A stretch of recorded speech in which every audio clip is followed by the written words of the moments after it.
Hello बच्चों, good evening. कैसे हो तुम लोग? है ना। देखो, आज हम लोगों ने स्टार्ट करना था बेटा breathing and exchange of gases. Last class तक हमने कंप्लीट किया था इवोल्यूशन, ठीक है। Breathing and exchange of gases बेटा ये ह्यूमन फिजियोलॉजी का पार्ट 1 है, यानी कि पहला चैप्टर है। टोटल ह्यूमन फिजियोलॉजी में हमें 5 चैप्टर पढ़ने होते हैं, जिसमें पहला होता है ब्रीदिंग एंड एक्सचेंज, ठीक है। अब देखो यहाँ पे सबसे इंपॉर्टेंट और सबसे ज्यादा जरूरी बात क्या है कि मैम ये वाला चैप्टर हमें आसान तो लगता है, लेकिन एक टॉपिक है इसमें ट्रांसपोर्ट ऑफ गैसेस का। ट्रांसपोर्ट ऑफ गैसेस का जो टॉपिक है वो हमें थोड़ा सा टफ लगता है, तो हम लोग पहले उसमें देख लेते हैं बेटा इस चैप्टर में हमें क्या क्या चीजें जो एनसीईआरटी से प्रॉपरली पढ़नी है, क्योंकि कुछ चीजें हैं जो काफी ज्यादा इंपॉर्टेंट है यहाँ पे हमारे लिए। देखो, सबसे पहला टॉपिक जिसकी हम बात कर रहे हैं वो है अपना ट्रांसपोर्ट ऑफ गैसेस का। हालांकि हम लोग आज यहाँ पे क्वेश्चंस करने वाले हैं, लेकिन क्वेश्चन करने से पहले अगर हमें ये पता चल जाए कि यहाँ पर जो इस बार नीट 2025 में क्वेश्चंस बनने की प्रोबेबिलिटी है वो सबसे ज्यादा किधर से है, ठीक है। तो एक टॉपिक है एनसीईआरटी का बेटा ट्रांसपोर्ट ऑफ गैसेस, और इस ट्रांसपोर्ट ऑफ गैसेस में हम पढ़ते हैं कि किस तरह से CO2 और ऑक्सीजन का ट्रांसपोर्ट होता है, ठीक है। तो यहाँ पर हम क्या करेंगे, हम ये देखेंगे कि किस तरह से CO2 और ऑक्सीजन का ट्रांसपोर्ट होता है। तो ट्रांसपोर्ट ऑफ गैसेस में ही अगर हम सबसे पहले देखें तो हम ऑक्सीजन की बात करेंगे कि ऑक्सीजन का ट्रांसपोर्ट किस तरह से हो रहा है। तो ऑक्सीजन का ट्रांसपोर्ट जब हम देखते हैं तो बेटा ऑक्सीजन जो है वो 2 तरह से ट्रांसपोर्ट होती है। 2 तरह से अगर ट्रांसपोर्ट होगी तो कैसे होगी, देखो, एक तो हम इसको डिसॉल्व करके भेज सकते हैं। हम इसको क्या कर सकते हैं बेटा, हम इसको भेज सकते हैं डिसॉल्व करके, ठीक है। अगर हमने इसको प्लाज्मा से डिसॉल्व करके भेजा तो हमें पता है कि जो हमारी ऑक्सीजन है उसकी डिसॉल्विंग पावर बहुत कम होती है, यानी कि हम ऑक्सीजन को जल्दी से घोल नहीं सकते। तो प्लाज्मा से ये बची कुची 3 से 5% ट्रांसफर होती है, ठीक है। 3 to 5% जो ट्रांसपोर्ट होता है वो प्लाज्मा से डिसॉल्व्ड फॉर्म में होता है। लेकिन अगर हम चाहें इसको आरबीसी की मदद से भेजना, अगर आरबीसी के थ्रू जाती है तो ये जाती है बेटा 95 से लेकर के 97% तक, ठीक है। कितना जाती है, ये जाती है 95 से लेकर के 97% तक। तो ये 2 तरीके होते हैं ऑक्सीजन के ट्रांसपोर्ट के। पहला तरीका होता है कि ये प्लाज्मा में डिसॉल्व होके पहुंच जाए। सवाल आता है प्लाज्मा में किस तरह से जाती है, तो इतना याद रखना, अगर ये प्लाज्मा में जाएगी तो ये डिसॉल्व्ड स्टेट में जाएगी, लेकिन आरबीसी में डिसॉल्व करने वाली कोई तरीके है नहीं, तो आरबीसी इसको अपने ऊपर बैठा करके छोड़ के आता है पर्टिकुलर टिश्यू या ऑर्गन तक। ट्रांसपोर्ट ऑफ गैसेस में पहला तो अपना ऑक्सीजन हो गया। दूसरा अपन लोग जो बात करते हैं वो बात करते हैं बेटा CO2 की, ठीक है। अब देखो CO2 को अगर हमें ट्रांसपोर्ट करना होगा, ये हो गई अपनी CO2, चलो हम इसको पूरा ही लिख लेते हैं कार्बन डाइऑक्साइड, ठीक है। पूरा ही लिख लेते हैं कार्बन डाइऑक्साइड। अगर हमको कार्बन डाइऑक्साइड का ट्रांसपोर्ट करना है तो हम इसको किस तरह से कर सकते हैं। देखो, ये कुछ क्विक रिवीजन टॉपिक्स हैं। कहोगे मैम आपने तो क्वेश्चंस करने के लिए बोला था, अब आप हमारे साथ चीटिंग कर रही हो, आप हमें पढ़ा रही हो। तो बेटा व्हाट आई बिलीव इज कि क्वेश्चंस अगर हम करने जा रहे हैं तो कुछ वार्म अप टॉपिक्स हमें पहले से पता होने चाहिए, ठीक है। वार्म अप टॉपिक्स अगर हमने अच्छे से कर लिए तो क्वेश्चंस तो हो ही जाएंगे। सबसे ज्यादा जो कंफ्यूजन होती है बच्चों को वो ट्रांसपोर्ट ऑफ गैसेस के इस वाले पार्ट से होती है। जहां तक मैंने अभी जितने भी बच्चों को देखा है बेटा, मैंने इस बार रैंक 17 को मेंटोर किया, रैंक 55 को मेंटोर किया। तो यूजुअली जितने बच्चों से हम मिलते हैं, जो हमारे टॉपर बच्चे होते हैं, उनको यहाँ पर इस वाले पॉइंट में बहुत ज़्यादा डाउट्स हो जाते हैं, क्योंकि लास्ट मिनट रिवीजन जब हम करते हैं तो अप्रॉक्स नहीं तो तुम्हारे 100 चैप्टर के आसपास पूरा नीट का सिलेबस मिला के हो जाता है, और 100 चैप्टर एक ही पॉइंट पे याद रखना थोड़ा सा मुश्किल है। तो इट्स बेटर कि हम थोड़ा सा रिवीजन कर ले, है ना। देखो, अब CO2 की अगर हम बात करें तो CO2 बेटा 3 फॉर्म में ट्रांसफर होती है।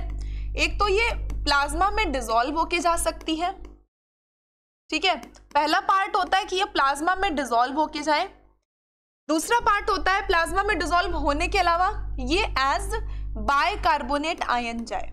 बाइकार्बोनेट आयन का मतलब है HCO3-।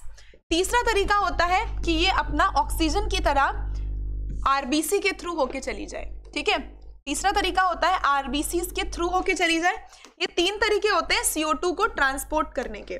पहला तरीका क्या बताया मैंने, पहला तरीका बताया प्लाज्मा में डिसॉल्व होकर के, याद रखना डिसॉल्व होके प्लाज्मा में, ठीक है। दूसरा तरीका था बाइकार्बोनेट आयन की फॉर्म में, और तीसरा तरीका है अपना आरबीसी का, जो ये प्लाज्मा में डिसॉल्व होकर के जाती है, ये बेटा जाती है 7%। जबकि अगर हम देखें बाइकार्बोनेट आयन तो बेटा ऐसे जाती है 70%। अब ये हो गया तुम्हारा 70 और ये हो गया 7। 100% में अगर हम 77 माइनस करेंगे तो अपना बचेगा बाकी का 23%। तो बाकी का 23% ये आरबीसी से होकर के जाता है। अब कहोगे मैम अगर हमसे टोटल पूछता है, यहां पर ध्यान रखना, अगर तुमसे टोटल पूछता है कि टोटल प्लाज्मा से कितनी जा रही है, तो बेटा टोटल प्लाज्मा से जाती है, टोटल प्लाज्मा से जाती है 77%, ठीक है। टोटल प्लाज्मा से जाएगी 77%, 7% डिसॉल्व होकर के और 70% बाइकार्बोनेट आयन के फॉर्म में, जो कि खुद प्लाज्मा में प्रेजेंट होते हैं। इसीलिए मैंने बोला था अगर पूछे डिसॉल्व इन प्लाज्मा तो 7%, अगर पूछे टोटल प्लाज्मा से तो 77%, बाकी का बचा हुआ हिस्सा जाता है अपने आरबीसी से 23%।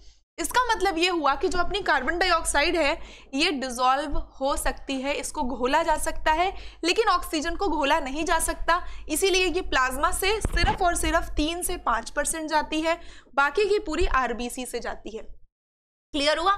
चलो ये वाला पॉइंट क्लियर हो गया। अब हम इसके बाद स्टार्ट करते हैं अपने क्वेश्चंस को, जैसा कि हमने प्रॉमिस किया था। देखो पहला क्वेश्चन है बेटा, ये जो फिगर बना हुआ है ये हमें दिखाता है diagrammatic view human respiratory system का, जिसमें हमने ABCD लेबल दिया हुआ है। ये तुम्हारा एग्जैक्ट एनसीईआरटी का डायग्राम है, बस हमने इसमें थोड़े से कलर इनपुट्स डाले हुए हैं, ठीक है।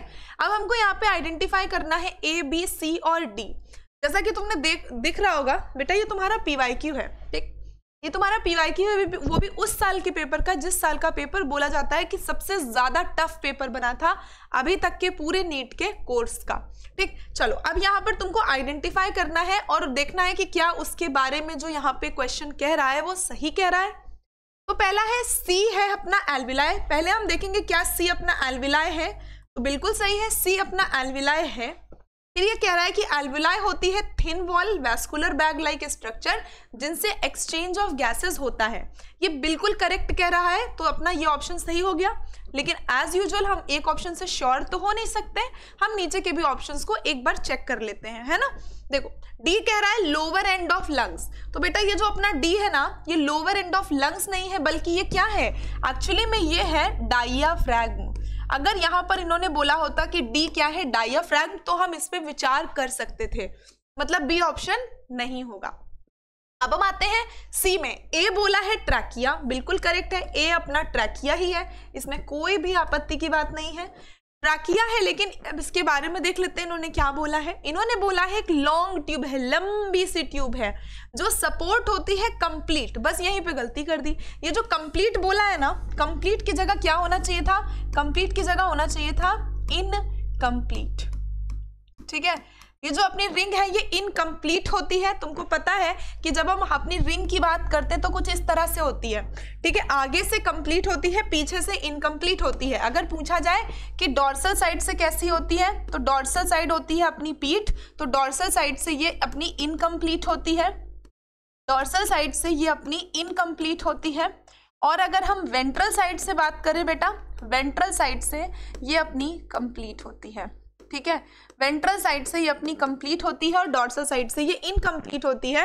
ये क्या है अपनी, ये अपनी है, क्या है मुन्ना, ये है अपनी सी शेप की, सी शेप कार्टिलेजिनस रिंग, कार्टिलेज की रिंग है। और अगर पूछे कौन से कार्टिलेज की रिंग है, तो ये अपना है हाइलेन कार्टिलेज, ठीक है। अगर पूछा जाए ये कौन सी रिंग है, कौन से वाले हाइलेन की बनी है, कौन से वाले कार्टिलेज की बनी है, तो ये कौन सी कार्टिलेज की है, तो ये है अपनी बेटा हाइलेन कार्टिलेज की।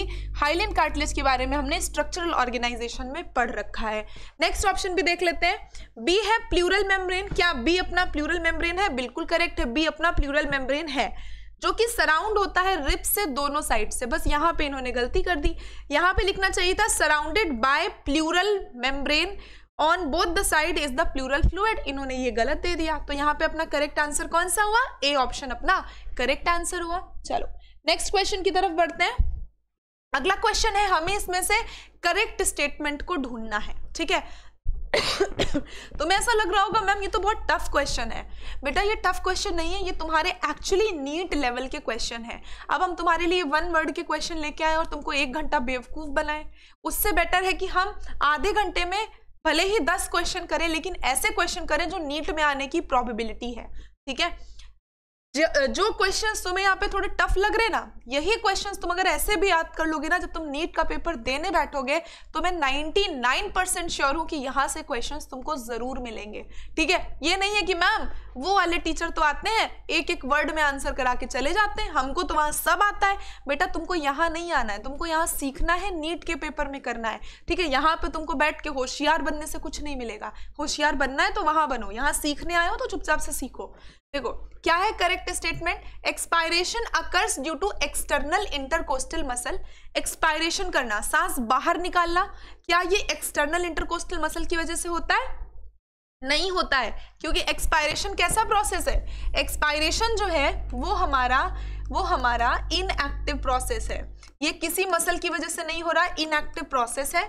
यहाँ पे बेटा मसल्स का उल्टे रिलैक्सेशन होता है, तो कोई भी मसल इन्वॉल्व नहीं होती है एक्सपायरेशन में। इंट्रापल्मोनरी प्रेशर, यानी तुम्हारे लंग्स के अंदर जो प्रेशर है वो कम होता है बाहर के प्रेशर से। कब? जब हम इंस्पायरेशन करते हैं।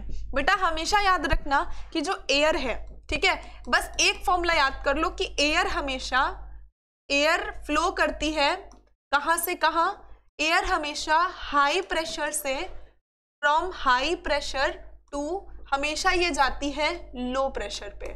ठीक है, इस बात को हमेशा याद रखना कान खोल के कि हाई प्रेशर से लो प्रेशर एयर फ्लो करती है। तो एयर जब हाई प्रेशर से लो प्रेशर फ्लो कर रही है तो मतलब बाहर से अंदर जा रही है ना इंस्पायरेशन के टाइम, तो बाहर प्रेशर ज्यादा होता होगा, अंदर प्रेशर कम होता होगा। ठीक है, तो ये बिल्कुल सही है। इंट्रापल्मोनरी प्रेशर कम है और एक्स्ट्रा पल्मोनरी प्रेशर ज्यादा है। ठीक, थर्ड ऑप्शन भी देख लेते हैं। इंस्पायरेशन अकर करता है जब एटमॉस्फेरिक प्रेशर कम है। बेटा अगर एटमॉस्फेरिक प्रेशर कम है तो ऑब्वियस है कि अंदर का प्रेशर ज्यादा होगा, और हमेशा एयर ज्यादा प्रेशर से कम प्रेशर आती है। तो इसका मतलब है यहाँ पर अगर हमें इस स्टेटमेंट को करेक्ट करना होता तो हम इंस्पायरेशन की जगह क्या लिखते? हम इंस्पायरेशन की जगह एक्सपायरेशन लिखते। तो ये ऑप्शन अपना गलत हो गया। Expiration is initiated due to contraction. बेटा जो भी कॉन्ट्रैक्शंस होते हैं वो इंस्पायरेशन में होते हैं। ठीक है, तो यहाँ पर क्या है, इंस्पायरेशन कब इनिशिएट होता है? जब डायाफ्रैगम रिलैक्स करना शुरू करता है। हर स्टेटमेंट में ये भी देख लेंगे कि गलती क्या है, ऐसा ना हो तुम आंसर रट के चले जाओ फिर एग्जाम के बाद आके यहाँ मिनमिनाओ मेरे पास, मैम हमने आंसर रटा था बी, क्वेश्चन आया था फलाना, हम आंसर मार के आए बी, क्योंकि हमने क्या रटा था? हमने आंसर रटा था बी। ठीक है, 100% बच्चे जो नीट का पेपर देने जाते हैं ना बेटा, उसमें से 85% बच्चे जो है ना वो रट्टू तोता होते हैं। तुमने देखा होगा तुम्हारे ही क्लास में कुछ बच्चे होंगे जो हमेशा टॉप करते होंगे, है ना, क्लास में कोई भी टेस्ट तो टॉप कर रहे हैं, क्यों टॉप कर रहे हैं? लेकिन जब एक्चुअल टेस्ट हो या उनसे कुछ पूछ लो तो गधा बन के खड़े हो जाते हैं। ऐसा क्यों होता है? या फिर नीट का जो पेपर है उसमें वो कहीं दिखाई भी नहीं देते, क्योंकि वो ना क्वेश्चंस को रट के बैठे होते हैं। जो पीवाईक्यू वाले क्वेश्चन है उनको रट लेते हैं। अब उनको पता है कि इसका आंसर बी है, आंखों पे काला चश्मा लगा के जाएंगे चाहे ऑप्शन सी हो, उन्होंने वहां याद किया था कि बी आंसर है तो यहाँ बी मार के आएंगे। तो रट्टू तोता नहीं बनना, एक बार देख लो क्या गलतियां हैं ताकि मेन एग्जाम में ना पसीने ना छूटे। ठीक है, मिनमिनाना नहीं आके क्लास के बाद। देखो अगला क्वेश्चन क्या है, listed below are 4 respiratory capacity. यहाँ पे हमको 4 रिस्पायरेटरी कैपेसिटी दी गई है और उनके साथ में उनके वॉल्यूम दिए गए हैं। ठीक है, ये टॉपिक कौन सा है? रिस्पायरेटरी कैपेसिटी एंड वॉल्यूम, वहां से ये क्वेश्चन है। ये कह रहा है कि हमको यहाँ पे आइडेंटिफाई करना है कि ये चारों कैपेसिटीज यहाँ पे किस वॉल्यूम के साथ में मैच करती हैं। बहुत आसान है। सबसे पहली कैपेसिटी जो हमने वहां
देखा? आवाज एक बार चेक करना। देखा इसका आंसर? देखो मैम आप कितना भी दिखा लीजिए आंसर नहीं आता हमको, है ना। देखो सी, देखो सबसे पहले ये जो सी की बात कर रहा है, ये जो सी है ये क्या है, ये अपने आरबीसी हैं जो ब्लड में फ्लो कर रहे हैं। एनसीईआरटी का डायग्राम खोल के देखना, एग्जैक्ट लेबलिंग है ये। सी अपने आरबीसी है। क्या यहाँ पे किसी भी ऑप्शन में सी में आरबीसी दिया हुआ है? नहीं दिया है। सी में आर्टेरियल कैपिलरी दिया, जो कि गलत ऑप्शन है। फिर आते हैं ए। ए अपना क्या है? ए है अपना बेटा एल्वियोलर सरफेस। ए क्या है? एल्वियोलर सरफेस है। एल्वियोलर, ए अपना क्या है? एल्वियोलर सरफेस हो गया। अब यहां पर आओ, ए ऑप्शन देखो, एल्वियोलर कैविटी बिल्कुल करेक्ट है, जो कि मेन साइट होती है एक्सचेंज ऑफ रेस्पिरेटरी गैसेस के लिए। अग्री करते हैं। डी में क्या है? डी दिया है कैपिलरी वॉल। डी बेटा कैपिलरी वॉल नहीं होती है। डी क्या होती है? डी होगी अपनी बेसमेंट मेम्ब्रेन। बेसमेंट मेम्ब्रेन को हमने बीएम लिख लिया है, तो डी ऑप्शन अपना कैपिलरी नहीं है। तो एज यूजुअल हम क्या करेंगे, इसको कट कर देंगे। फिर है बी। बी अपने आरबीसी है। ये क्या हो गया? हाँ, बी अपने आरबीसी है? बिल्कुल नहीं बेटा, बी अपने आरबीसी नहीं है, बल्कि बी क्या है? बी है बेटा एंडोथीलियम लाइनिंग। ये जो बी है ना, ये क्या है? ये है अपनी एंडोथीलियल लाइनिंग। ठीक है, ये है एंडोथीलियल लाइनिंग। तो इस तरह से क्या है, अपने 4 ऑप्शंस जो है वो हमने ढूंढ लिया कौन सा ऑप्शन करेक्ट है यहाँ पे। तो अपना बी ऑप्शन जो है वो बिल्कुल करेक्ट है। नेक्स्ट क्वेश्चन की तरफ बढ़ते हैं। देखो ये अपना डायग्राम है, ये मैं यहाँ पे इसलिए लेके आ गई क्योंकि ये बहुत इंपॉर्टेंट है। इसमें तुमको याद रखनी है कि ये जो पार्शियल प्रेशर है ये सब में अलग अलग होते हैं। ठीक है, यानी कि अगर हम एयर में देखें तो ऑक्सीजन का पार्शियल प्रेशर कितना होता है? 104 होता है और CO2 का 40 होता है। ये कहाँ से आया, क्यों आया, ये हम तुमको ऑफलाइन क्लासेस में पढ़ाते हैं। यहाँ पर हम इधर नहीं बता पाएंगे, हम बता नहीं पाएंगे, और हम बताने की कोशिश की तो तुम समझ नहीं पाओगे। ठीक है, बताने की बात नहीं है, हम बताने को तो बता दें, लेकिन अगर अभी समझने को बोलेंगे तो तुम्हारी बैंड बज जाएगी बिना शादी के। ठीक, और हमको नहीं लगता है कि तुम चाहते हो कि बिना शादी के तुम्हारी बैंड बजे। देखो तो यहाँ पर क्या है, पार्शियल प्रेशर ऑफ ऑक्सीजन 104 है, पार्शियल प्रेशर ऑफ CO2 40 है। अगर हम यहाँ पे आगे बात करें, ये तो अपनी एल्वियोलर लेवल पे हो गई। अगर हम अपने आर्टीरियल ब्लड में बात करें, यानी कि वो ब्लड जिसमें ऑक्सीजन भरपूर मात्रा में है, यहाँ पे ऑक्सीजन क्या है? ऑक्सीजन जो है, देखो वाई और जी सब एक ही साथ बन गया। यहाँ पे जो ऑक्सीजन है बेटा उसका अमाउंट ज्यादा है, क्योंकि ये ब्लड कैसा है? आर्टीरियल ब्लड है। यहाँ पे ऑक्सीजन 95 है और कार्बन डाइऑक्साइड 40 है। जब हम अपने किस पे आते हैं, डीऑक्सीजनेटेड ब्लड पे, तो यहाँ पर ये अपना क्या है? यहाँ पर बेटा CO2 बोले तो कार्बन डाइऑक्साइड। कार्बन डाइऑक्साइड बोले तो यहाँ पर अपना क्या है? ऑक्सीजन 40 है और CO2 45 है। देखो अभी भी ये मत सोचना कि यहाँ से जितनी ऑक्सीजन आई पूरी डिपॉजिट हो गई, थोड़ी सी ऑक्सीजन हमेशा बच जाती है। यानी कि 95 से पार्शियल प्रेशर कम होकर के गया है 40, यानी अभी भी जो अपना डीऑक्सीजनेटेड ब्लड है उसमें भी ऑक्सीजन प्रेजेंट है। ओके, तो ऑक्सीजन यहाँ भी है। अभी ऑक्सीजन दोबारा से हार्ट में गई, हार्ट से एल्विलाई पे एक्सचेंज के लिए गई, तो मतलब यहाँ पर तुमको कुल मिला के ये सारे पार्शियल प्रेशर याद रखने हैं। सवाल बेटा यहाँ पे क्या है, ये तो तुम्हें पता है। तुमसे किसी ने पूछा कि पार्शियल प्रेशर बताओ ऑक्सीजन और CO2 का बॉडी के टिश्यूज पे, यानी कि जहां पर पूरा कैटाबॉलिज्म का प्रोसेस हो रहा है ना, फिफ्थ स्टेप ऑफ रिस्पायरेशन क्या होता है? Catabolic reaction. पहला क्या होता है? Pulmonary ventilation. 5 स्टेप दिए हुए हैं ब्रीदिंग के एनसीईआरटी में। पहला स्टेप दिया है पल्मोनरी वेंटिलेशन, यानी सांसों का अंदर आना बाहर जाना, है ना। सांसों को जीने का सहारा मिल गया, सांस का अंदर आना बाहर जाना, अंदर आना बाहर जाना, वो क्या हुआ? पल्मोनरी वेंटिलेशन हुआ। दूसरा प्रोसेस क्या होता है? दूसरा प्रोसेस होता है यहाँ पर एक्सचेंज होता है जो एल्वियोलर लेवल पे ऑक्सीजन और CO2 का। तो पहला स्टेप क्या हुआ? Pulmonary ventilation. दूसरा स्टेप क्या हुआ? Exchange of CO2 and oxygen. तीसरा स्टेप क्या हुआ? ट्रांसपोर्ट होना। तो ये जो ट्रांसपोर्ट हो रही है ये तीसरा स्टेप हुआ, ऑक्सीजन को लेकर के भी तो जाना है। चौथा स्टेप क्या हुआ? चौथा स्टेप हुआ exchange of CO2 and oxygen. यहाँ पे था सेकंड स्टेप में एल्वियोलर लेवल, यहाँ पे क्या है? At the tissue level. फिर फिफ्थ स्टेप क्या है? कैटाबॉलिक रिएक्शन जो टिश्यू के अंदर चल रही है। एग्जामिनर को पता है, तुम्हें आता है। ठीक, उसको ये न पता है कि तुमको ये नहीं आता है कि पार्शियल प्रेशर बॉडी टिश्यू पे ऑक्सीजन और CO2 का बताओ। तो बेटा यहाँ पर ऑक्सीजन का पार्शियल प्रेशर सेम होगा जो डीऑक्सीजनेटेड ब्लड में है, बोले तो 40 mmHg, और अगर CO2 का पूछ ले तो हो जाएगा 45 mmHg। तो इतना याद रखना कि अगर हम डीऑक्सीजनेटेड ब्लड की बात कर रहे हैं या फिर हम टिश्यू लेवल पे बात कर रहे हैं तो पार्शियल प्रेशर दोनों का सेम होगा। बुद्धि खोल के, आंखें खोल के, क्रेनियम खोल के डाल लो, ताकि एग्जाम में ऐसे निकाल के लिख के चले आओ, ठीक है, मुंह मत बनाना बाद में। चलो अगला देखते हैं हम लोग अपना क्वेश्चन। हाँ, रिडक्शन इन द pH, बहुत बढ़िया सवाल है।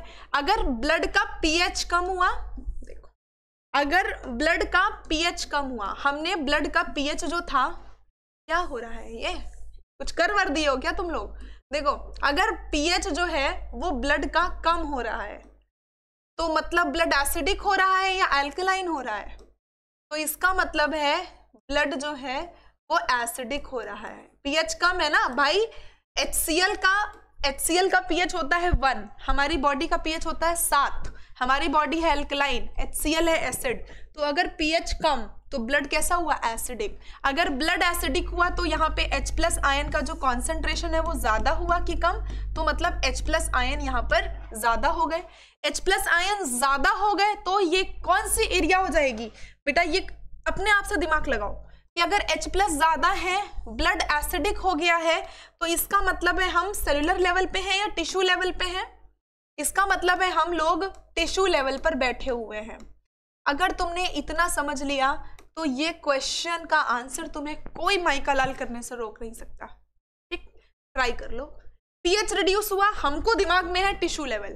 पहला सवाल, decrease the affinity of haemoglobin with oxygen, obviously क्या, क्योंकि H+ है, टिश्यू लेवल है, टिश्यू लेवल पे जो पार्शियल प्रेशर ऑक्सीजन का है वो कम होता है, ठीक, जबकि जो CO2 है उसका पार्शियल प्रेशर ज्यादा होता है। ये बात हमको सही लग रही है कि नहीं? बिल्कुल सही लग रही है। इससे लीवर का कोई लेना देना नहीं, क्योंकि हम जानते हैं, होशियार बच्चे हैं, हमको पता है ये पूरा कार्यक्रम टिश्यू लेवल पे हो रहा है। Reduce the rate of heart beat, दिल की धड़कनों का इससे लेना देना है ही नहीं, दिल की धड़कन बढ़ाने वाला या बढ़ाने वाली तो सामने बैठी होगी, है ना।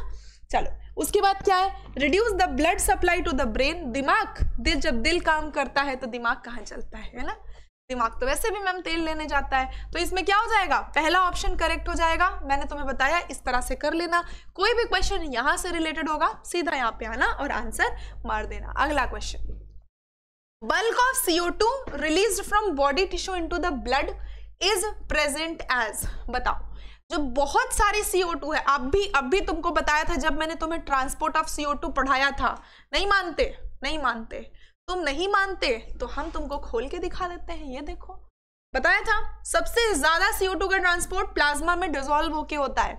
अगर तुमसे पूछा जाए टोटल प्लाज्मा तो 77%, डिसॉल्व इन प्लाज्मा तो 7% और एज बाइकार्बोनेट 70%, यानी प्लाज्मा में टोटल 77% जा रहा है, जिसमें से 70% बाइकार्बोनेट आयन और प्लाज्मा में डिसॉल्व होके 7% और RBC 23%। वापस आते हैं अपने क्वेश्चन पे। अब तुम यहाँ पर देख लो, अब तो मैम हम होशियार बच्चे हो गए, हमने तो ऑलरेडी चीटिंग कर ली, आपने चीटिंग करा दी।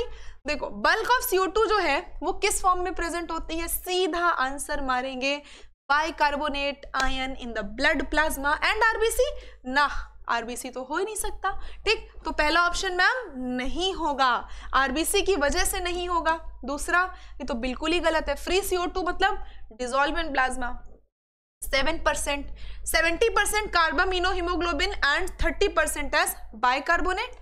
70% कार्बामिनो हीमोग्लोबिन तक तो ठीक था, लेकिन ये क्या है, ये सब कुछ नहीं है, ठीक है। तो मैम जब सारे ऑप्शन बिल्कुल ही गलत हैं तो एक काम करते हैं, पहला ऑप्शन हमको सबसे बेस्ट लग रहा है, तो यहाँ पे बेटा पहला ऑप्शन तुम्हारा बेस्ट ऑप्शन है, परफेक्ट ऑप्शन है, इसको मार्क करो, जय माता दी बोलो और आगे बढ़ो।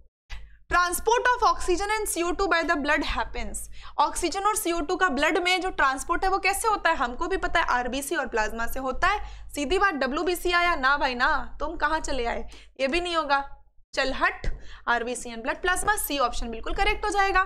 तो और ये वाला हम क्यों देखें, क्योंकि WBC दिया था, हमें देखना ही नहीं है, हम हैं होशियार बच्चे, हमें पता है RBC और ब्लड प्लाज्मा से अपना जो है transport of oxygen and CO2 हो जाता है। टैन हो गया। चलो आज का लास्ट क्वेश्चन ये रहा, अगर हम अपनी सांस रोके, सांस थमने लगी, है ना। तो अगर तुम्हारी सांस थमने लगी है तो इसमें से कौन सी गैस है जो चेंज होती है ब्लड में और उससे तुम्हारा क्या होता है, सांस थमने लगी, दिल बहलने लगा। दिल कह रहा है भैया जल्दी जल्दी ऑक्सीजन लेके आओ नहीं तो ऊपर का टिकट कट हो जाएगा। तो मतलब क्या हो रहा है, ये जो तुम्हारा दिमाग कह रहा है ना सांस लेके आओ नहीं तो ऊपर का टिकट कट, तो ये क्यों हो रहा है, CO2 कॉन्सेंट्रेशन के फॉल होने से ना बना। सांस नहीं ले रहे हो तो बॉडी में CO2 बढ़ता चला जा रहा है, इसका उससे कोई लेना देना नहीं है। Rising CO2 and falling oxygen concentration, अगर हम CO2 बढ़ा दें और ऑक्सीजन गिरा दें, बिल्कुल नहीं। हमारी बॉडी में ऑक्सीजन के लिए और H+ आयन के लिए रिसेप्टर होते हैं। चलो सीधी बात में बिना सवाल पूछे बता देते हैं बेटा, हमारी बॉडी में जो रिसेप्टर प्रेजेंट होते हैं वो CO2 और H+ के लिए प्रेजेंट होते हैं। हमारी बॉडी में ऑक्सीजन के लिए कोई भी रिसेप्टर नहीं होता है। तो अगर हमारी बॉडी में CO2 बढ़ेगा और H+ बढ़ेगा तो ही हमारे अंदर अर्ज होगी सांस लेने की, वरना ऊपर का टिकट फाइनल एंड फुल। ठीक, तो यहाँ पर क्या होगा, राइजिंग CO2 कॉन्सेंट्रेशन, ऑक्सीजन के लिए हमारी बॉडी में रिसेप्टर्स नहीं होते। ठीक है, तो यहाँ पे अपना डी ऑप्शन बिल्कुल करेक्ट हो जाएगा। ठीक है, चलो आज के लिए इतना हो गया, बहुत अच्छा सेशन था, खूब एंजॉय किया होगा। लाइक कर देना, कमेंट करना मत भूलना और क्लास को शेयर करते रहना। Okay, tata, bye bye, bye bye मेरे दोस्त, गुड नाइट।